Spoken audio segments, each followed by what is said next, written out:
আজ আমার নিবেদন নিজেকে একটু বদলে আনা। খুব বাজে রকমভাবে নিজেকে বদলে নিয়েছি। এখন খুব বেশি খারাপ লাগা, কষ্ট লাগা কাউকে বুঝতে দিই না। আর মন খারাপ হলে কাউকে বলা হয় না। কথা খরচ করতে আগের মতো ভালো লাগে না, যেন হয়তো আর পারি না। আবেগগুলো ভীষণ রকমভাবে অবহেলিত, অনুভূতিরাও মূল্যহীন, চাহিদাগুলো তুচ্ছ হয়েছে অনেকবার। বলতে গেলে প্রতিবারই কষ্টলা যখন একসাথে এসে জানান দেয়, ঘন কালো মেঘের ন্যায় আকার নেয় জমানো হয় মনে মনে মন খারাপ, দানা বাঁধতে থাকে চোখের কোণে, ঠিক তখনই নিজেকে চরম ব্যস্ততার চাদরে মুড়িয়ে ফেলি। জমানো মন খারাপগুলোকে যত্ন করে তুলে রাখি একাকিত্বের ঘরে, কিংবা পুনরায় আবারও নিজেকে ব্যস্ত রাখার তাগিদাতেই তীব্র রকমের কষ্ট ও এখন হজম করতে শিখে গেছি।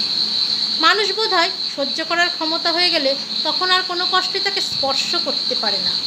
কেউ হাজার অপমান করে কথা বললেও গায়ে লাগে না, কারণ একটা মানুষ যখন তীব্র কষ্টের সময়গুলো পার করে, তার সাথে সাথে যে মানুষটা মনের দিক থেকে অনেক স্ট্রং হয়। ধন্যবাদ সবাইকে।